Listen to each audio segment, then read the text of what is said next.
Hello, thank you for joining me for another week. Right now we're going to discuss something we've been talking about all year called Emunah, faith. But there's actually a level up from Emunah, which is called in Hebrew bitachon, which is certainty. To explain what the difference between the two may look like would be the following.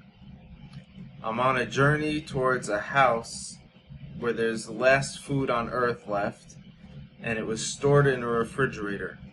And I'm on the way there, and if the refrigerator's on, we'll be set for years. And if it was off, it means everything would have been rotten and just destroyed. So on the way there, I have anxiety. It's possible that this light and the fridge and all the electricity could be on over there, or it's possible it's not, and we'll have nothing. So there's this hope in my head, so I'm going to believe. I'm going to say, no, I really know there's a chance for it, so I'm going to put my hope in that it's going to be good. So there's something in your head that's going to give you that hope. Bitachon, certainty, is, let's say you have a Wi-Fi network where you could actually check on your phone using the camera and see what's going on there and know that it's good. So on your way there, there's no question in your head, is the food there, is it not there, is electricity on, is it not on? You're 100% certain. So that's the same reality with God. A lot of people could believe and have hope, and somewhere back of their mind they have a place where they think that when they do get to heaven it could be all good and there's something going on, and that's great, and that's going to take you through life just fine. But there's a level up from that called bitachon, certainty, where you know 100% in the back of your mind that everything that happened is for the good, everything that will happen is for the good, and everything is just completely all good because the creator of the universe is all good. And if we live with that mindset where we're just 100% certain of it, you will see your brain will start to leave you alone and stop messing with you, and you'll start to trust the world. You'll start to see doors open for you magically. You'll start to do whatever you want. It's just all you. So we should be worthy for this level of certainty in the mind, in the body, in our soul, and have all those doors open up for us. Shabbat Shalom. Let's dive right in. Okay, Parshat Bamidbar, in memory of my father, of Shimshon ben Shalom, Numbers 1:1. On the first day of the second month, in the second year following the exodus from the land of Egypt, Hashem spoke to Moses in the wilderness of Sinai in the tent of meeting, saying. So that's the opening verse. The Torah is coming down. On this verse, the Medrash teaches the following. The Torah was given through three things: fire, water, and wilderness, desert. We're going to quickly learn about the secret behind the desert part, but I just want to briefly explain. Each one of these is a huge, deep secret of why. For example, we say water because the Torah came from the highest to the lowest, and just like water does, it drops through like a waterfall or gravity or anywhere, the water will always go to the lowest source, just like the Torah was designed to come from the highest to the lowest. The second one being fire. Fire is something that could be used for healing or for damaging. You can cook food, or you could heat people. Fire could save a life. Or you could use fire to burn down a whole entire village. Same thing with the Torah and religion. You could use this thing to save lives and make the world a better place. Or you could take religion and the Torah and use it to empower your ego and, go on a holy war or fight someone in the name of God. Really, it's your own ego. So that's just two angles of it. We're going to go into the desert one right now because it's fascinating. So outside of the traditional reasons given for these three things, we're going to elaborate on the deeper meaning, what it means that the Torah was given in the wilderness. The word wilderness implies a reality beyond the laws of nature. As it is the way of life in the natural world, it's impossible for a person to thrive in the desert, as there's no food to eat or water to drink there. Furthermore, there are deadly creatures that exist in the desert like snakes and scorpions. Therefore, survival in the desert would be considered something beyond the laws of nature, as the desert was designed against survival. There is no pop-up village thousands of years ago that really would have worked in the desert because there was just nothing to live off of. And this is possibly why we are taught that the Torah was given in a desert, to teach us that by living a life of Torah,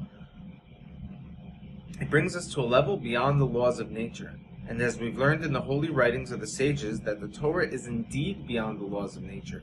Therefore, whoever attaches him herself to the Torah will just as well be able to personally live above the laws of nature. Now this sounds so metaphysical, like, oh, now I have the Torah, I'm above the laws of nature. No, we're going to see exactly what's going on here. As we see that at the time Israel received the Holy Torah, it was in a barren desert with no water. And Hashem provided for them beyond the laws of nature with bread from the heavens and water bursting forth from the rock for them. And they had an extra elevation by being in the desert. Since they were receiving food from the heavens, the attribute of total faith, bitachon, was instilled within them. Since the food would drop daily, just enough for what they needed, and they were not permitted to save the food for the next day. All they had was trusting in Hashem that tomorrow they would receive their sustenance from anew. And through this there was a total instillment within them of faith in Hashem. Therefore, the Torah was given in the desert in order to teach Israel that they have Hashem to rely on using the attribute of bitachon, the utmost trust in Hashem, and to not get consumed with trying to make and store money. Rather, to delve into the Torah and to trust that Hashem will provide for you what you are lacking, and Hashem will find you sustenance and income, as it says clearly by King David below. That means don't sit back and not work, but don't make work your reality where you have to be preoccupied.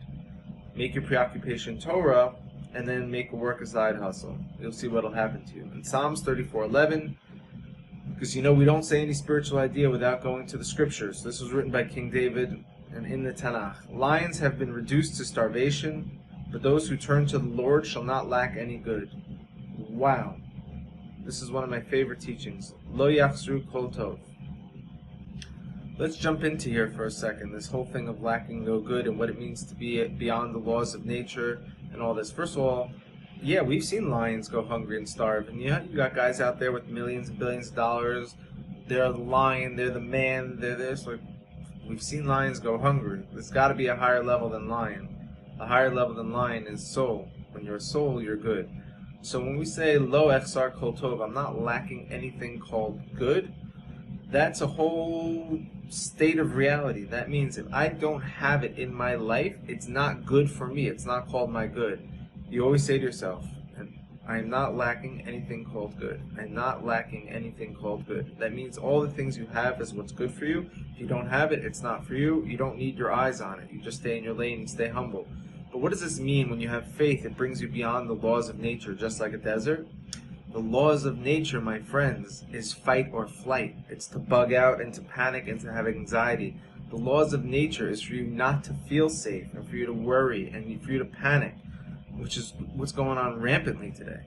So when you sink into this vibration of trusting the universe, of trusting Hashem, you are actually going beyond the laws of nature, because the laws of nature are for you to bug out, and now you've done something to unwind and tap into a higher source.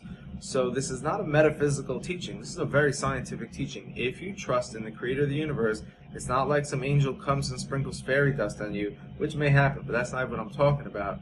What really happens is your brain rewires itself where you're not in the frontal cortex, fight or flight, scared of anything. So when something happens to you, instead of saying, oh no, he did this, or who does he think she is, or this is bad, this is horrible, you'd say, this is for the good. Everything is for the good. So it's all good. My chill will remain and I will stay strong. On that note, Shabbat Shalom everyone. Much love. Chag Sameach. Happy holidays.